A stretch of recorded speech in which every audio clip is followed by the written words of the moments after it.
All right, welcome to episode 2 of the Commissioner's Corner.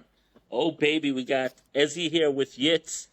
This episode is sponsored by Vision Vinyl. That's right. Menti Rosen, big time sponsor, absolutely great guy, funnier than Yitzy, his brother, but even though Yitzy says he's funnier, but he doesn't say everything. But we'll leave it at that.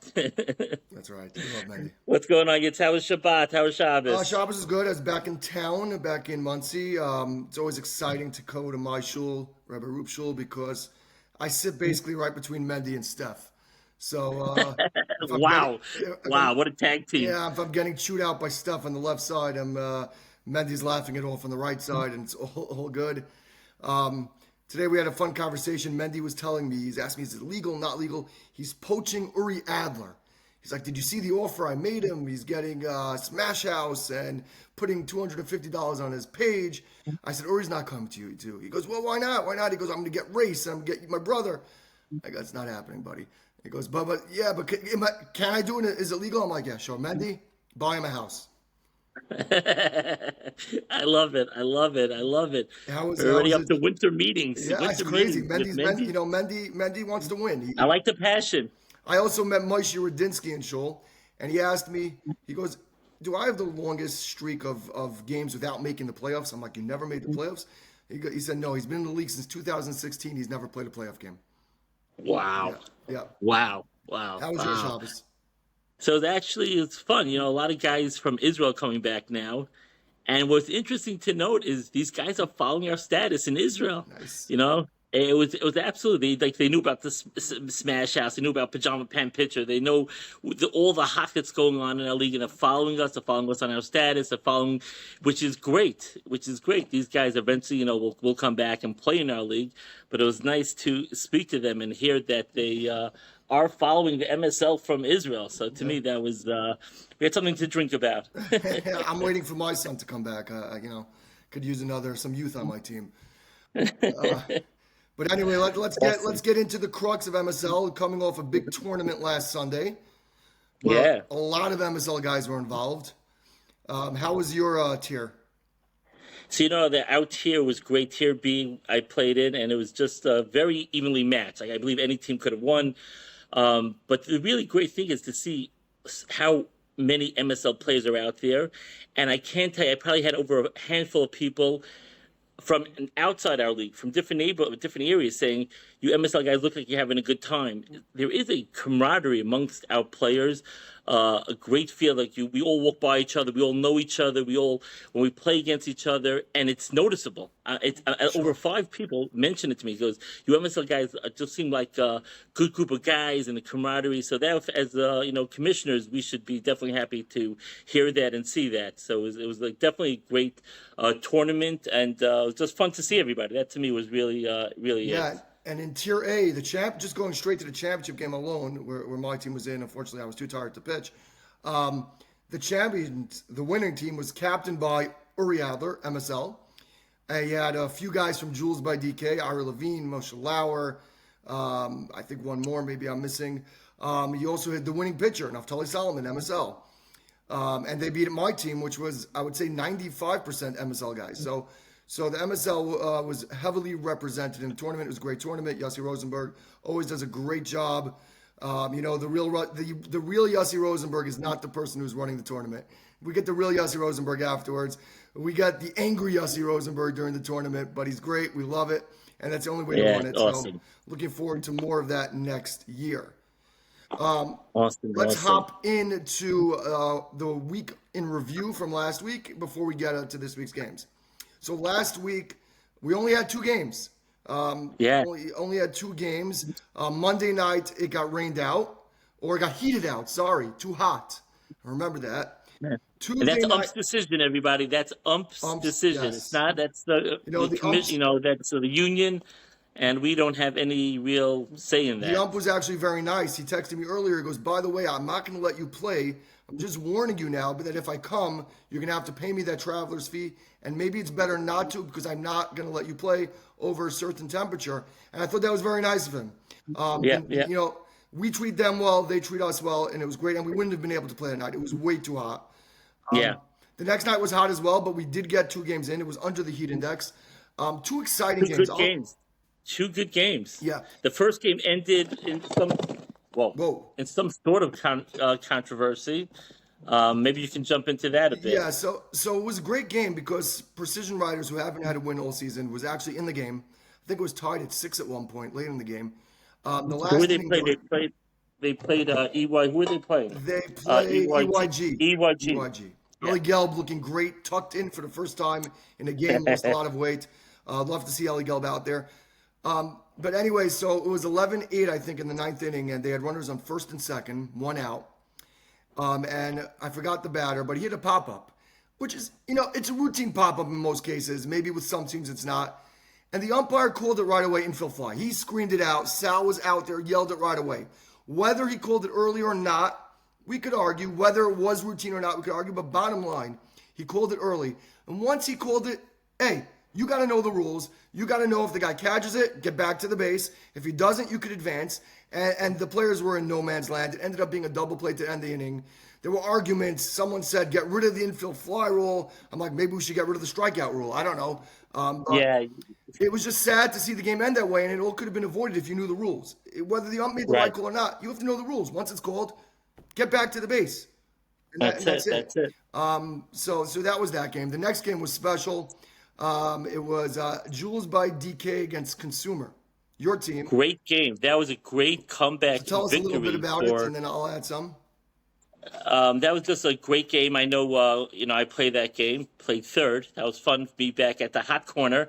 But we went down.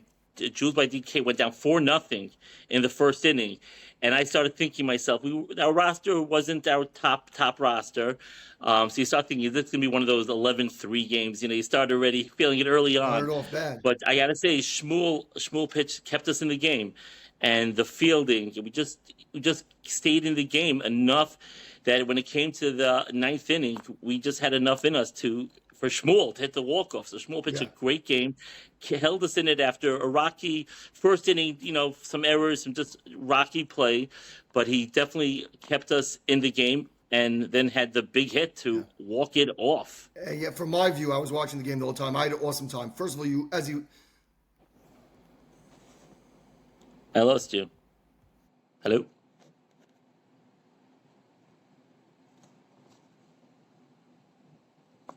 Hello? I just got lost. Hello? Yeah, you see me? There you are. I lost you there. Yeah, I'm sorry about that. I don't know what just happened. My computer's running. All right. Well, I think I was saying, watching that game, as you made fantastic plays. And the best part about your fantastic plays at third base, for every one of your plays, we got a Gelby dance. So it's funny because, I'm in the field. I didn't see that, all the Gilby moves, until after. And, there were some highlights being played. I'm like, Gilby was on his game. But I enjoyed it after. I enjoyed catching up and watching all the Gilby moves. He's a personality. He's great. He was taking requests. He was doing the moonwalk. He was doing beat it. He was doing everything. And Gelby's amazing. So the more good plays your team makes, the more we get of Gelby's dances. So I'm hoping more. All right.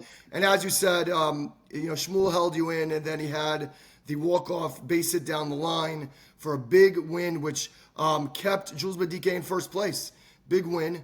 And we only had 2 games last week, and they were great games. The next night, it was a rain-shortened game. The rain came down, it stopped, it came down again, and we couldn't play. And now we're up to this week, and we seem to have a full slate of games tomorrow and this week, and some great games. So I think it's time we delve into this week's games, talk about the games, maybe highlight some players in the games. But it's finally a big week of games, all playoff implications, I would say. Awesome. I just realized that I have this in my ear, and it's not even on. I don't even know. It looked good. I'm like, listen, I'm like, what am I doing? You look professional. Yeah, I don't know what's wrong with me. All right, so, I'm glad 10 minutes in I noticed that. I drank well. It was a long Shabbos. Yeah. All right, let's jump into this week's games. So the first game of the week in Eugene is Vision Vinyl against Day 3. Now, that sounds like a toilet bowl game, but it's actually not. As Yaakov Kanda let me know, no team has already been eliminated. And looking at the standings very quickly, we have we have day 3 at 4-10, and Vision Vinyl at 2-12, and MS Motors and Double R only have 4-5 wins ahead of them. So this is a huge game. Hey, let me ask you a question, yet, so for everybody to know, what is the playoffs going to look like? How many teams are making it? Are there any play-in games? Let's go there with that. 7 teams are automatically in, and then 8 plays 9 in a play-in game. There are no buys. So the 9th seed team can make the playoffs. And right now, Vision Vinyl goes on a winning streak. Some other teams lose, they can make it. Day 3 goes on a winning streak, other teams lose. So this is a pivotal game. Inside info, Mendy Rosen told me Yehuda Silber will be pitching tomorrow. Or when people watch this maybe today.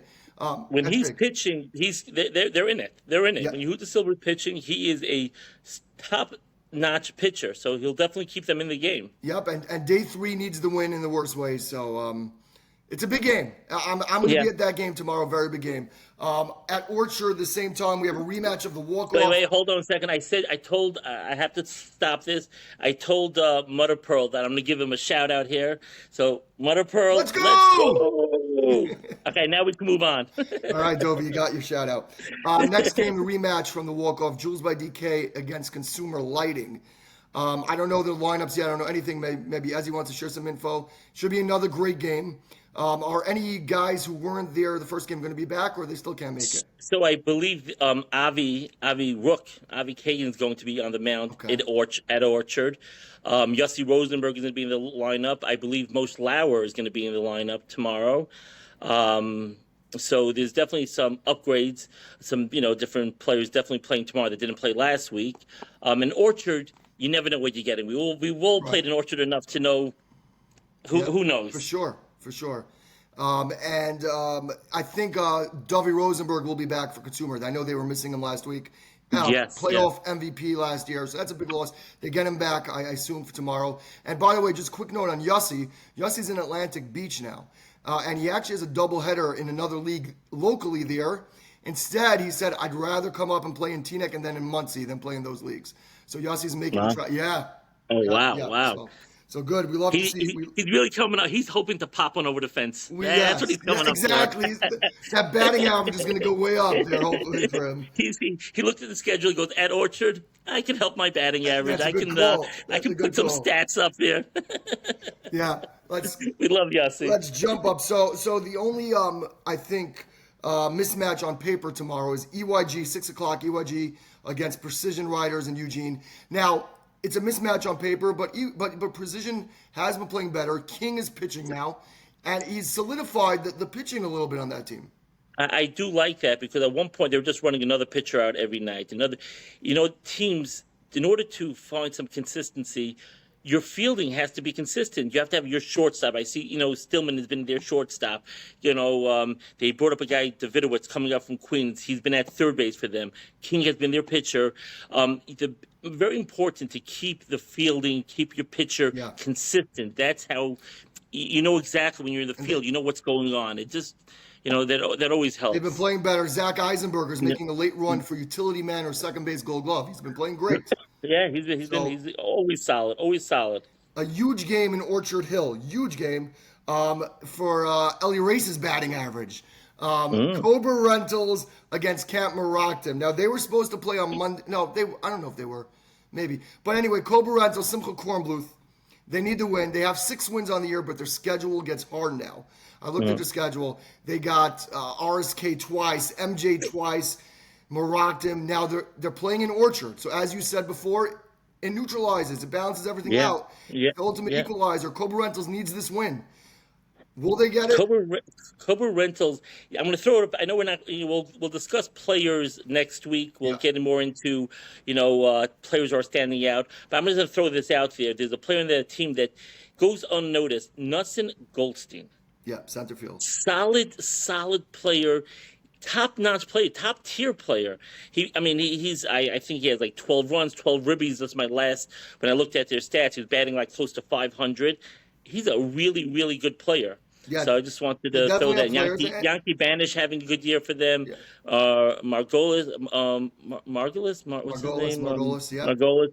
So the Cobra's put together a nice roster there. Now, which one of Maroctum's 96 pitchers will be there? Who knows? I guess we'll see. Then at 7:40, this is probably the most important game of the week for both teams. MS Motors against Double R Staffing. Why am I saying that? Because as the standings are right now, Double R is 4-6, MS Motors is 5-8. So Wow, this that's a game big could time define matchup. and tell us who's going to be that 8th playoff seed. Huge game. Double R, up and coming young team. A lot of talent, led by obviously the captains Rafi and Donnie, but Ari Rosenberg is the key to that engine. He's the cog. He's a great hitter. He destroys pitches. Great shortstop, and they have some other guys as well. And we know And Dinter's been pitching well, Dinter's been pitching well. and he's actually been hitting well. If coming to all the games, we know he's actually also hitting the ball. He probably has about 15 hits this season. He's Dinter's really a good hitter. single hitter, but he's a good, solid, all-around player. Yeah. And when his team fields behind him, he's good enough to win games. And and they have a good team. And MS Yeah. Motors is, MS Motors. We don't know what we're getting every week. They could come up with a team that could beat the best, and they could, put a stinker in there. And it's a huge game. They got to come prepared. They got to get Levy there, Chaim there. They got to get those guys there. Everybody's got to come. Maybe Ellie Rader will finally show up. But they really need. And this who's going to win. be pitch? You know who's going to be pitching for them? Because they run Ellie Mann out I don't there. know. Kraus, They have man. Kraus. I don't know. That's a great Yeah. question. They're missing pace this year, which was a big miss. Yeah. Finally, the game of the night. I don't know if it's the most important game. As I said, I think the MS is the first, 9-2 RSK against 9-3 MJ. We were supposed to play on Wednesday night. It got rained out. Luckily enough, it was a back-to-back, so we're playing again. It should be a great game. I'm assuming both teams will come with their main guys. No excuses. How's your roster looking for My that roster game? looks very good. I have most of my guys in the block set. It'll be there. Isaac, Max. I'm missing Mayer and Yitzy Waynehouse, so Isaac will be playing Is shortstop. Nussbaum coming? Max Max gonna will be be there? there. Yep. Okay. Burko will not, so we might get some smiles from our catcher. And He's not going to be there. I'm going to miss him. I know we all miss Burko. And for MJ, I'm assuming they all will be there. Grossman is a maybe. He has a CM tomorrow night. He's making a CM. But he's Food. going. He's going to go where the food is. Yeah, exactly. But Solomon should be And back. is Solomon going to be there? It seems like it, yeah. Okay. So it should be a great game, and that's the primetime game, 9:20. Hopefully, guys will come out for those, all those games at night, but definitely for the MS Motors game against Double R and our game, and it should be a great week. Looking forward to this whole week. There's other games as well, but we'll just stop at the Sunday games. As if anything really exciting happens, we could do another podcast Sunday night. But that's what's going on in our league. I lost you again there, so I don't know if you're out there or what's going on with your computer, but I feel like I'm talking to myself. But yeah, some really, really great stuff going on in the MSL. But again, it's great talking to guys coming back from Israel. The fact that they're following us, the RSK tournament on Sunday. Getting to see all the guys, and just our league is really has climbed. We're being noticed. Everybody sees us. We have a lot of guys coming from different leagues to play in our league. So it's really been fun. Great camaraderie as the season goes along. And before you know it, it's fall ball. So everybody's already keeping an eye on for draft positions, and players that are going under where they're not being noticed. So it's good to watch other teams and see what's going on. Yet I don't know where you are. I feel like I'm talking to myself. But it should be great. Should be a great I don't know week. why I keep getting knocked out. I was talking for I don't know, and I've just been talking. But again, just to wrap it up, the tournament on Sunday was great, and there you go again. I don't know what the heck is going on your end, but we'll wrap this up. Episode 2 of the Commissioner's Corner. Good times, great stuff, and looking forward to a great week of softball. Well, next week we'll do some talk about individual players. We'll talk about some individual players next week. We'll get more into, maybe Gold Glove talk, and we'll focus on that. And also, let's throw it out there, MSL, HSL All-Star Game coming up. So we'll get to talk about that next week on the Commissioner's Corner. All right, guys, have a great week. We'll see you soon. Awesome. I'll speak. Take care. Take care.